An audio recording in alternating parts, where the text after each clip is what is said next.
Hello बच्चों। तो चलिए आज हम लोग बात करते हैं किन चीज़ों की, तो अवकलन की। तो पिछले क्लास में हम लोगों ने फाइनली कंटिन्यूटी यानी कि सातत्यता का जो चैप्टर था एक्सरसाइज 5.1 उन्हें हम लोगों ने ख़त्म कर लिया। और आज हम लोग स्टार्ट करेंगे डिफ्रेंशिएशन, जिसे हम क्या कहते हैं, अवकलन कहते हैं। तो सबसे पहली बात है कि ये जो अवकलन होता है ये क्या होता है, हमें क्यों ये पढ़ना होता है, ये चीज़ आपको मालूम होना चाहिए। तो देखिए सबसे पहले मैं बता दूं कि ये जो अवकलन है इसका जनरली जो यूज होता है आपको फिजिक्स में बहुत ज़्यादा यूज है, इसके डेरिवेशन का यूज बहुत ज़्यादा है आपको। तो फिजिक्स में क्या होता है कि जब आप इलेक्ट्रोस्टैटिक्स पढ़ते हैं या और सभी जगहों पे मोशन के बारे में पढ़ते हैं तो वहाँ पे आपको इन चीज़ों का यूज होता है। तो ये डिफ्रेंशिएशन है क्या, मान करके चलिए कोई आपका यदि बहुत बड़ा इरेगुलर सतह है, इलेक्ट्रोस्टैटिक्स की बात कर रहा हूँ, तो वहाँ पे हमें क्या करना होता है कि कुछ कामें करनी होती है उस पूरे सतह को निकालने के लिए, उस पूरे सतह के विभव को निकालने के लिए। तो हम क्या करते हैं कि एक छोटा सा पार्ट कंसीडर करते हैं और उस पर छोटे से पार्ट को हम dx या समथिंग कुछ मान लेते हैं और उसके बाद उसे डिफ्रेंशिएट करते हैं। तो उसके बाद फिर डिफ्रेंशिएट करने के बाद हम लोग इंटीग्रेट करते हैं तो टोटल जो है सतह हमारा निकल करके आ जाता है। तो डिफ्रेंशिएशन है क्या, तो देखिए डिफ्रेंशिएशन कहने का मतलब है कोई बड़ा सा सतह है या कोई बड़ा सा कोई चीज़ ऐसा है, यदि हम क्या करेंगे उस सतह के कोई एक छोटा सा पार्ट, ठीक है, एक छोटा सा पार्ट को यदि हम लेंगे तो वह क्या कहलाएगा, उसको यदि हम उस किसी चीज़ के रिस्पेक्ट में डिफ्रेंशिएट करेंगे तो वह हमारा क्या कहलाएगा, डिफ्रेंशिएशन कहलाएगा। जैसे मान के चलो ये एक बहुत बड़ा सतह है, तो ये बहुत बड़ा सतह है तो उसके हम छोटे से वैल्यू को क्या करेंगे, उसके एक छोटे से वैल्यू को, छोटे से पार्ट के वैल्यू को निकालेंगे और उसके बाद वैसे वैसे सभी पार्ट को जोड़ देंगे तो हमारा क्या होगा, इस पूरे पार्ट का वैल्यू निकल जाएगा। तो इन सब चीज़ों के लिए हम लोग डिफ्रेंशिएशन पढ़ते हैं। और बच्चों सबसे ज़्यादा जो यूज है आपका डिफ्रेंशिएशन का वे आपका फिजिक्स में है और ये कैलकुलस का एक बहुत ही इंपॉर्टेंट चैप्टर भी है आपके एग्जाम ऑफ व्यू से, ठीक है। तो अभी तो हम लोग डिफ्रेंशिएशन पढ़ रहे हैं, जब आगे इनका यूज के बारे में पढ़ेंगे इससे रिलेटेड बहुत सारे क्वेश्चन होते हैं, आपके बुक में भी है एक्सरसाइज 6.1 6.2 समथिंग, ये सारा जो चैप्टर है आपको इससे रिलेटेड चैप्टर है जो वहाँ पे हमें क्या करना है कि वहाँ पे हमें डिफ्रेंशिएट करना है, ठीक है। तो चलिए सबसे पहले मैं बात करता हूँ अवकलन की। तो अवकलन को लिखा किस प्रकार से जाता है, तो देखिए सबसे पहले जो अवकलन होता है, मान कि y = हमारा क्या है, cos x है ना, y = हमारा क्या है, cos x है। तो इसे जो लिखा जाता है वह लिखा जाता है, डिफ्रेंशिएट करने का मतलब हुआ dy/dx, ठीक है। क्या कहा जाता है, dy/dx, इस प्रकार से इसे लिखा जाता है। यानी कि y का मान जो है x के रिस्पेक्ट में कितना चेंज हो रहा है, ठीक है, y का मान x के रिस्पेक्ट में कितना चेंज हो रहा है, यही हमारा इस चीज़ का क्या हो जाएगा, डिफ्रेंशिएशन हो जाएगा। तो आपको मैं फॉर्मूला कुछ बताऊंगा जो कि आपको याद होना चाहिए, उसके बाद कुछ वर्किंग रूल है और कुछ नियम है जो कि आपको याद होना चाहिए। इन सब चीज़ों का आप यदि यूज करोगे तो आपको कहीं भी चैप्टर में दिक्कत नहीं होगी। तो सबसे पहले मैं जो इम्पोर्टेंट आपका फॉर्मूला है उसे लिख दे रहा हूँ और एक बार रिकॉल करा देता हूँ। आप लोग फिजिक्स में ज़रूर पढ़े होंगे, जब आप लोग फिजिक्स 11th क्लास में होंगे तो टीचर आपको फिजिक्स में भी पढ़ाया होगा थोड़ा बहुत उसके जो डिफ्रेंशिएशन है उसके फॉर्मूला के बारे में। तो फॉर्मूला मैं बता रहा हूँ, कुछ है नहीं फॉर्मूला में, और आज हम फॉर्मूला आपको बताएंगे और कुछ क्वेश्चन करके दिखाएंगे 2-4 कि किस प्रकार से हम क्वेश्चन सॉल्व करते हैं और किस प्रकार से चेन रूल लगाते हैं, किस प्रकार से, इन सब चीज़ों के बारे में मैं आज आपको बताने के लिए जा रहा हूँ। तो सबसे पहले बच्चों मैं फॉर्मूला लिख देता हूँ, उसके बाद आगे इस चैप्टर को बढ़ाएंगे, ठीक है। तो देखो बच्चों अब हमारा जो फॉर्मूला है आपके सामने में है और इन सभी फार्मूला को एक एक करके हम लोग डिस्कस करेंगे और याद कर लेंगे, ठीक है। ये सबसे पहली बात, आप यदि कैलकुलस में महारत हासिल करना चाहते हो तो आपको फार्मूला आना चाहिए। किन किन चीज़ों का फार्मूला आपको याद होना चाहिए, सबसे पहले तो आपका जो डिफ्रेंशिएशन का फार्मूला है वे आपको याद होना चाहिए। सेकेंड आपको जो है ट्रिगोमेट्रिकल फार्मूला याद होना चाहिए। यदि आप कॉम्पिटिटिव एग्जाम का क्वेश्चन बना रहे हो तो आपको अलजेब्रिक जो आइडेंटिटीज होती है a+b का होल स्क्वायर, a+b का होल, इन सब चीज़ों का भी थोड़ा बहुत मालूम होना चाहिए, ठीक है। तो चलो बच्चों सबसे पहले मैं बात करता हूँ। देखिए यदि हमारा sin थीटा हो तो उसका डिफ्रेंशिएशन कितना हो जाएगा, cos थीटा हो जाएगा। बस ये सीधे हम इस टाइप के जो डिफ्रेंसिएशन आएंगे तो कैसे हम लोग यूज करेंगे वे मैं आगे बताऊंगा। साइन थीटा का जो डिफ्रेंसिएशन होता है वह कॉस थीटा होता है, कॉस थीटा का डिफ्रेंसिएशन माइनस साइन थीटा होता है, टेन थीटा का डिफ्रेंसिएशन सेक स्क्वायर थीटा होता है, कॉट थीटा का differentiation minus cosec square theta होता है, कोसेक थीटा का differentiation minus cosec theta cot theta होता है। उसके बाद सेक थीटा का डिफ्रेंसिएशन सेक थीटा और इंटू टेन थीटा होता है। ठीक है, sec theta into tan theta होता है। ये चीज़ आपको याद होना चाहिए। अब देखिए आगे की बात करते हैं कि हम डिफ्रेंसिएशन किस प्रकार से करते हैं। एक आपका सबसे इम्पोर्टेंट जो फॉर्मूला है ये है एक्स का power n equal to n x का पावर n-1।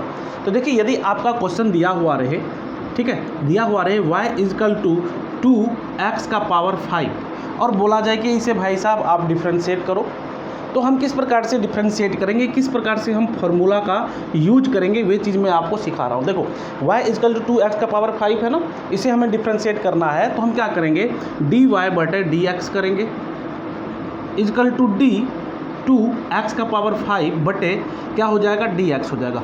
अब देखो एक चीज़ हमेशा ख्याल रखना कि जब भी हमारा जो वेरिएबल होगा उसके साथ जो कांस्टेंट टर्म होगा, कांस्टेंट टर्म को हमेशा क्या करेंगे, बाहर कर लेंगे।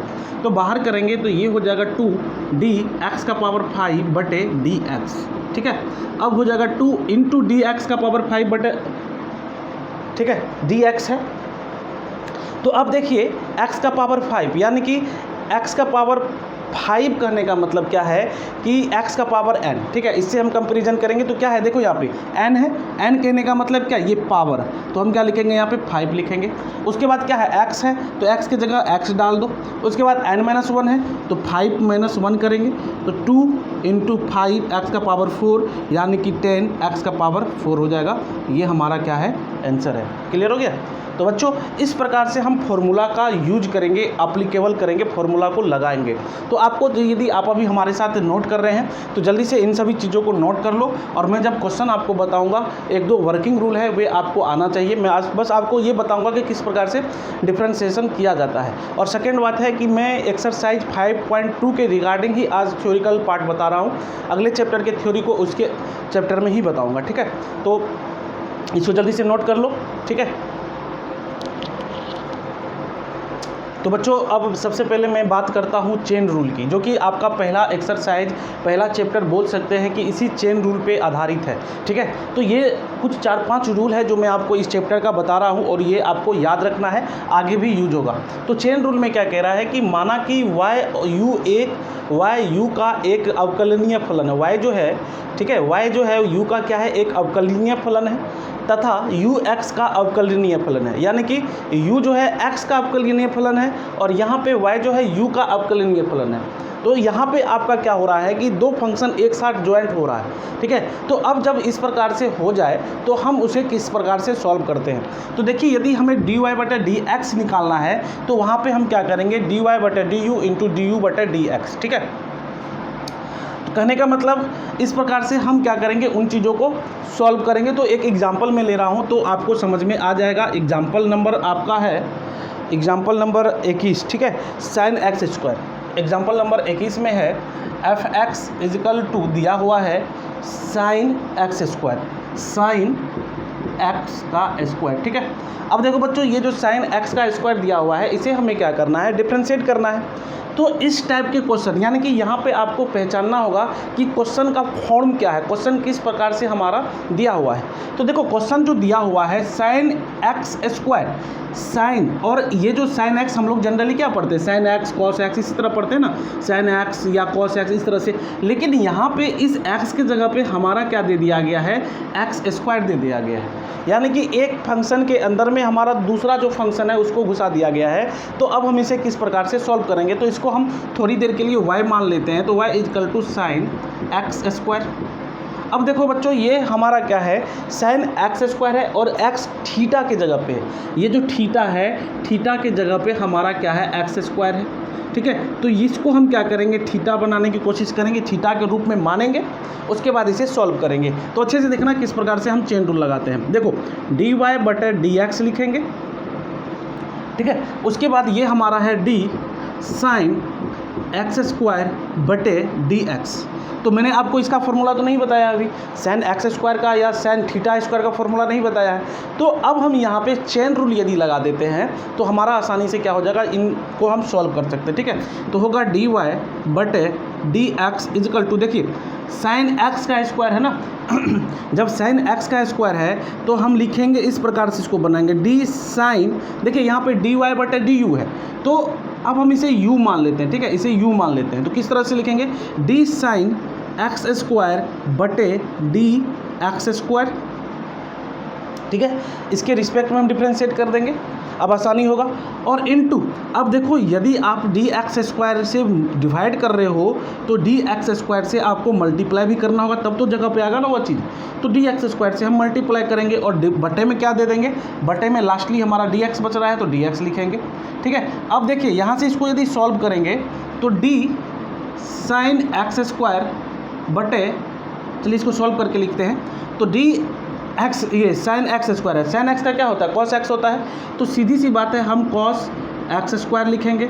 और उसके बाद एक्स स्क्वायर का क्या होगा, तो मैंने अभी फॉर्मूला बताया था एक्स का power n equal to n into x का पावर एन माइनस वन, वही फॉर्मूला यदि हम लगाएंगे तो एक्स का स्क्वायर का क्या हो जाएगा, एन कितना है 2 है, एक्स हो जाएगा, फिर एन माइनस वन, तो एन माइनस वन यानी कि 2 माइनस 1 कितना 1 ही रह जाएगा, तो इसको फाइनली हम बोलेंगे 2x कॉस एक्स का स्क्वायर। ठीक है, ये हमारा आंसर हो जाएगा।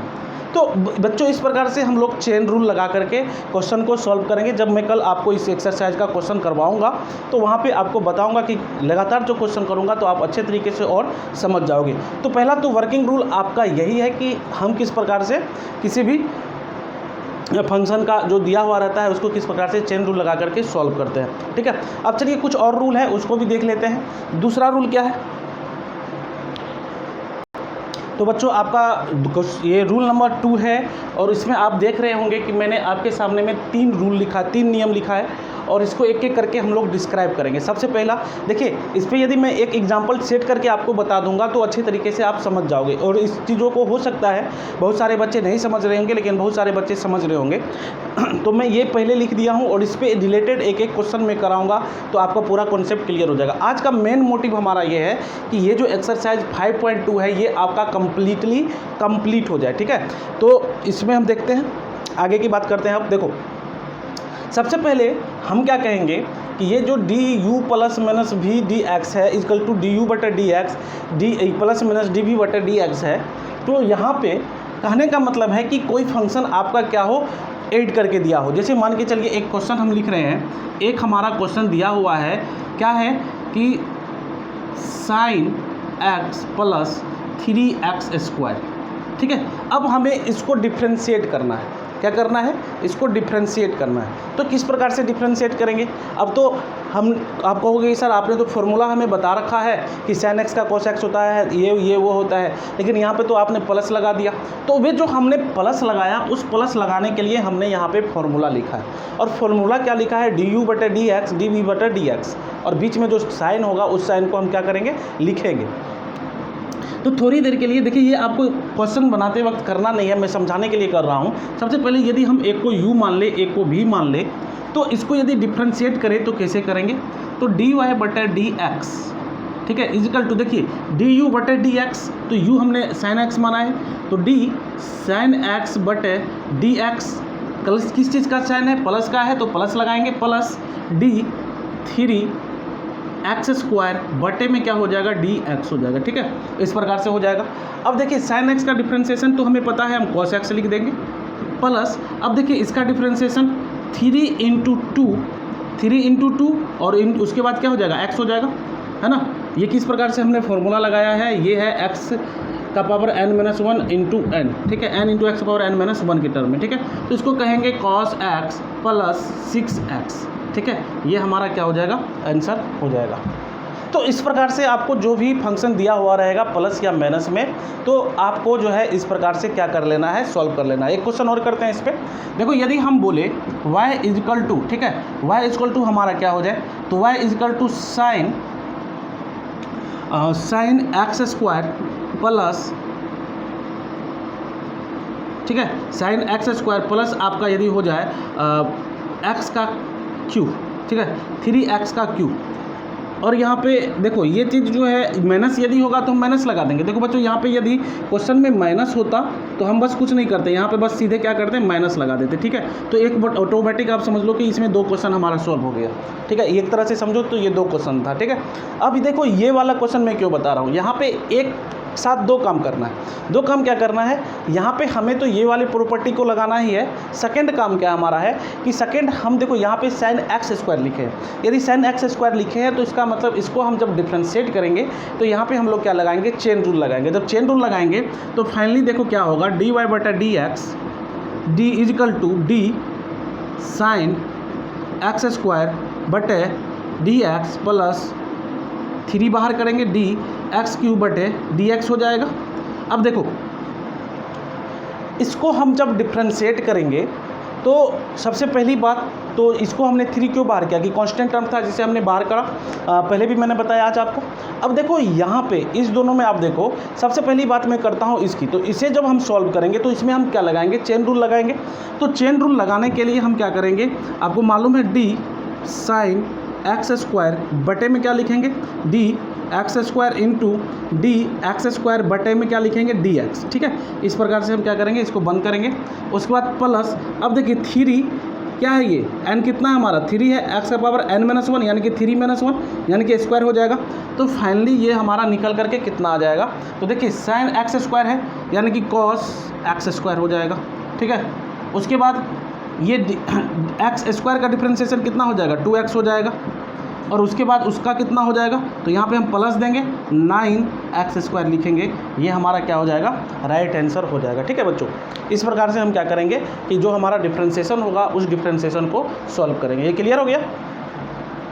तो ये कॉन्सेप्ट आपका कहीं ना कहीं पूरा क्लियर हो गया होगा, क्योंकि मैंने आपको एक बार प्लस भी करके बताया, एक बार माइनस करके भी बताया, एक बार उसमें हमने दूसरा चीज़ भी यूज किया, चेन रूल भी यूज किया, ठीक है। तो इस प्रकार से आपको क्वेश्चन में चेन रूल भी दे देगा, मतलब जब आप किसी सिन्हा और की बुक बनाओगे, एनसीईआरटी की बुक में भी कहीं कहीं पे इस प्रकार से आपको दिया हुआ रहेगा। चलो अब मैं बात करता हूँ अगले वाली चीज़ की, इसकी, ठीक है। तो ये देखो क्या है, आप अच्छे तरीके से देखना, इसको भी समझने की कोशिश करना, ठीक है। तो इसको समझते हैं कि ये क्या चीज़ कह रहा है। ये अब क्या कर रहा है कि जब 2 फंक्शन हमारा क्या हो, 2 फंक्शन एक साथ हो, 2 फंक्शन जब हमारा एक साथ हो जाएगा तब हम किस प्रकार से डिफ्रेंशिएट करेंगे, यानी कि 2 फंक्शन हमारा जब मल्टीपल में हो तब हम किस प्रकार से करेंगे। देखो यहाँ पे इससे रिलेटेड हम एक क्वेश्चन लेते हैं, ठीक है। मान करके चलिए y इजकल टू दिया हुआ है एक्स स्क्वायर कॉस एक्स, ठीक है, एक्स स्क्वायर कॉस एक्स। तो यहाँ पे 2 फंक्शन है, एक तो एक्स स्क्वायर यानी कि अलजेब्रिक फंक्शन है और एक हमारा ट्रिगोमेट्रिक फंक्शन है, ठीक है। एक हमारा u है, एक हमारा क्या इंटू v है। दोनों फंक्शन एक दूसरे से क्या हो रहा है, मल्टीप्लाई हो रहा है। तो जब दोनों फंक्शन एक दूसरे से मल्टीप्लाई हो रहा है तो इसको कैसे सॉल्व करेंगे।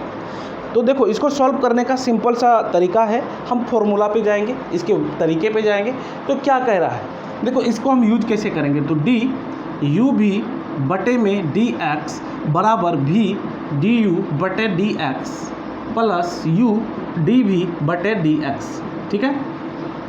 अब मन में ये हो रहा है कि सर इसमें जो है u किसको मानेंगे, v किसको मानेंगे। तो देखो आप किसी को भी u और v मान सकते हो, इसमें कोई दिक्कत नहीं है। मैंने एक चीज़ इधर u इसलिए माना, देखो cos x और फिर इसको यदि उधर लिखते एक्स स्क्वायर तो आपको cos x क्यू जैसा देखने को मिलता, ठीक है ना।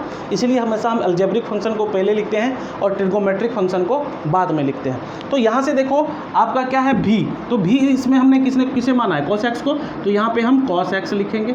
अब देखिए डी यू बटे डी एक्स, तो u हमने एक्स स्क्वायर को माना है तो डी एक्स स्क्वायर बटे डी एक्स प्लस, अब u हमारा कौन होगा, तो u हमारा एक्स स्क्वायर है तो एक्स स्क्वायर, अब d cos x बटे डी एक्स, ठीक है। इस प्रकार से क्या करेंगे, हम लिखेंगे। अब एक चीज़ देखो बच्चों ध्यान देना, आप लोग क्या बातें ध्यान देने की है, इसमें एक चीज़ हमेशा ध्यान देना, किस प्रकार से हम करते हैं, एक को पकड़ो एक को छोड़ो, फिर एक को पकड़ो एक को छोड़ो। कहने का मतलब पहले एक का आप डिफ्रेंशिएशन कर लो, उसको मल्टीप्लाई कर दो इससे, फिर इसको जो है डिफ्रेंशिएशन कर लो, मल्टीप्लाई कर दो इससे। यही चीज़ है ना, एक को हम क्या कर रहे हैं, मल्टीप्लाई कर रहे हैं और दूसरे को डिफ्रेंशिएट कर रहे हैं, फिर प्लस का चिन्ह दे रहे हैं, फिर एक दूसरे को हम क्या कर रहे हैं, मल्टीप्लाई कर रहे हैं और पहले वाले को क्या कर रहे हैं, ये दूसरे वाले को क्या कर रहे हैं, डिफ्रेंशिएट कर रहे हैं। वैसे आप प्रैक्टिस करोगे तो बहुत ही ईजी है, ठीक है। तो देखो cos x और ये क्या हो जाएगा, 2x हो जाएगा, तो ब्रैकेट में लिखते हैं 2x। उसके बाद plus x square, cos x का क्या हो जाएगा, माइनस साइन x हो जाएगा, तो माइनस साइन x लिखेंगे। यहाँ से देखिए 2x cos x minus x square sine x. ठीक है, ये हमारा क्या हो जाएगा, आंसर हो जाएगा। तो आप देख सकते हैं कि हमने इस फॉर्मूला को किस प्रकार से यहाँ पे यूज किया। ठीक है, आप देखो ज़्यादा से ज़्यादा प्रैक्टिस करने के लिए आप एनसीईआरटी केसी सिन्हा का बुक जरूर बनाना, वहाँ पे आपको बहुत सारे क्वेश्चन मिलेंगे। एनसीईआरटी में भी ठीक ठाक क्वेश्चन है मेरे हिसाब से डिफरेंशिएशन का। टोटल जो चैप्टर है एनसीईआरटी में मेरे ख्याल से 6 चैप्टर है आपके बुक में। टोटल सिर्फ डिफरेंशिएशन का 6 चैप्टर है, तो डिफरेंशिएशन का 6 चैप्टर है तो कम मैं नहीं मान रहा हूँ उसे, बहुत है। कम से कम 50-60 क्वेश्चन 70 क्वेश्चन सफिशिएंट होता है किसी भी एग्ज़ाम के लिए तैयारी करने के लिए। ठीक है, तो बच्चों इस प्रकार से हम क्या करते हैं, इस रूल को लगाते हैं। अब तीसरा हमारा है कि फंक्शन अब हमारा क्या हो जाएगा, एक के दूसरे के बटे में हो जाएगा। ठीक है, एक फंक्शन दूसरे के बटे में हो जाए तब हम किस प्रकार से उसे सॉल्व करते हैं। तो चलिए उसको भी देख लेते हैं, समझ लेते हैं। ठीक है, तो इसको भी देख लेते हैं। थोड़ा सा शायद कट गया होगा वीडियो, तो देखिए फिर से मैं समझा देता हूँ। हम क्या करेंगे, पहले जो हमारा फॉर्मूला v है तो हम पहले v को लिखेंगे, तो cos x, फिर u है तो u को डिफ्रेंशिएट करेंगे, फिर प्लस, फिर हमारा क्या है u है तो u को लिखेंगे और फिर v को डिफ्रेंशिएट करेंगे। तो यहाँ से हम जब इसको सॉल्व करेंगे तो ये 2x cos x minus x square sin x निकल करके आ जाएगा। ठीक है, तो ये हमारा तो प्रॉपर्टी नंबर 2 हो गया। अब चलिए तीसरा को हम देखते हैं, तीसरा नंबर का हम किस प्रकार से सॉल्व करेंगे, तीसरे नंबर को किस प्रकार से हम सॉल्व करेंगे। तो तीसरा नंबर जो है वे क्या है, आप देख सकते हैं d u by v equal to d x equal to, इसको बाद में यूज करेंगे। ठीक है, हम लिखते हैं y equal to x by sine x, x by sine x. अब देखो एक्स स्क्वायर दे दूँ थोड़ा सा मज़ा आएगा, या एक्स क्यू दे दूँ थोड़ा सा मज़ा आएगा इसे सॉल्व करने में। अब यहाँ पे क्या हो रहा है, वहाँ इससे पहले वाले में हमारा जो फंक्शन था वे क्या हो रहा था, 2 फंक्शन मल्टीप्लाई हो रहा था। अब 2 फंक्शन क्या हो रहा है, एक दूसरे के डिवाइड में। तो अब एक को आप यदि u मान लो, एक को v मान लो, ऊपर वाले को हम हमेशा u मानते हैं और नीचे वाले को हमेशा हम क्या मानते हैं, v मानते हैं। ये बात हमेशा ख्याल रखना। ठीक है, अब देखो u ऊपर में है v नीचे में है, वही चीज़ है ना। अब हम फॉर्मूला लगाएंगे तो क्या होगा, dy बटा dx, इनका यूज करो। कह रहा है du बटा dx, तो u क्या है, ऊपर वाला है, तो एक्स क्यू बटे dx माइनस ये सॉरी इंटू v, तो v कितना है, तो sin x है तो sin x लिखेंगे माइनस। अब देखिए dv बटे dx है, तो dv बटे dx, तो dv तो कहने का मतलब d, और v कितना है, तो v देखिए sin x है, dv यानी कि sin x बटे में कितना dx। अब देखिए u कितना है, एक्स क्यू है तो एक्स क्यू लिखेंगे, और बटे में हमारा कितना हो जाएगा, बटे में v का स्क्वायर यानी कि sin स्क्वायर x हो जाएगा। ठीक है, अब चलिए इसको हम जब सॉल्व करेंगे, इसको जब हम सॉल्व करेंगे तो क्या होगा, है ना। तो हमने क्या करा कि इस फॉर्मूले पे इसको बैठा दिया। बस आपको देखो फॉर्मूला याद होना चाहिए, ट्रिगोमेट्रिक फार्मूला याद होना चाहिए, और आपको इनका फार्मूला याद होना चाहिए डिफरेंशिएशन का, और आपको सभी ट्रिगोमेट्रिक फार्मूला आपको याद होना चाहिए। तो हाई से हाई क्वेश्चन आप सॉल्व कर सकते हो डिफरेंशिएशन का। ठीक है, अब देखो बच्चों, सबसे पहले मैं इसे यदि सॉल्व करूँ तो ये हो जाएगा 3x square sine x minus, अब इसको करेंगे तो cos x 3x स्क्वायर, और बटे में कितना हो जाएगा, 3x स्क्वायर यहाँ भी हो रहा है, 3x स्क्वायर यहाँ भी हो रहा है। ठीक है, सॉरी एक मिनट, ये तो हमारा cos x होगा ना, ये sin x का cos x होगा, ये एक्स क्यू का तो क्या होगा, एक्स क्यू ही रह जाएगा, ये एक्स क्यू ही रह जाएगा। क्यों एक्स क्यू ही रह जाएगा, क्योंकि ये हमारा एक्स क्यू है, इसको हम डिफ्रेंशिएट नहीं करेंगे, इसको हम डिफ्रेंशिएट नहीं कर रहे। ठीक है, और नीचे में हमारा क्या है, साइन स्क्वायर एक्स, क्या है, साइन स्क्वायर एक्स। इसको और अच्छे तरीके से यदि हम लिखें तो देखो यहाँ एक्स स्क्वायर है, यहाँ एक्स क्यू है, तो एक्स स्क्वायर यदि कॉमन ले ले तो 3 साइन एक्स और माइनस एक्स कॉस एक्स, और बटे में क्या हो जाएगा हमारा साइन स्क्वायर एक्स हो जाएगा। ठीक है, तो समझ में आ गया होगा। बस आपको बस इस फॉर्मूले में रख देना है, और बाकी मैंने आपको तो डिफरेंशिएशन करने के लिए बता ही रखा है, तो अच्छे तरीके से आप इसे डिफरेंशिएट कर देना, तो टोटली का टोटली आपका क्या हो जाएगा, डिफरेंशिएट हो जाएगा। तो बच्चों आज की क्लास में बस इतना ही। आज तो है मैंने आपको बेसिक क्लास डिफरेंशिएशन का बताया। मैंने जो भी चीज़ बताया आप एक बार इसे रिवीजन जरूर कर लेना, और अगले क्लास में हम लोग इस एक्सरसाइज 5.1 एक्सरसाइज को सॉल्व करेंगे, और आप भी कोशिश करना, हो सकता है हमसे पहले आप सॉल्व कर लो, क्योंकि हमें तो सारा क्वेश्चन बताना होता है। तो एक्सरसाइज 5.2, ठीक है, एक्सरसाइज 5.2 में आपका सारा चीज़ है, चेन रूल भी है, उसके बाद आपको u/v वाला भी पार्ट है, उसके बाद सारा चीज़ है आपके इस बुक में। तो आप इस यदि प्रैक्टिस करोगे तो वे पूरा का पूरा आप सॉल्व कर पाओगे, ठीक है। तो एक्सरसाइज 5.2 आप कंप्लीटली सॉल्व करना, और उसके बाद अगले क्लास में हम जब सॉल्व करें, देखिए आप यदि सॉल्व कर भी लेते हैं तब पर भी आप हमारे वीडियो को देखना और अपने आंसर को मिलाना। यदि नहीं सॉल्व कर भी पाते हैं तब भी हमारे वीडियो को देखना और अच्छे तरीके से समझना, ठीक है। तो चलते हैं, अगले क्लास में फिर मिलते हैं, तब तक के लिए गुड बाय। और यदि आप हमारे चैनल पर नए हैं तो चैनल को सब्सक्राइब जरूर कर दें। Thank you.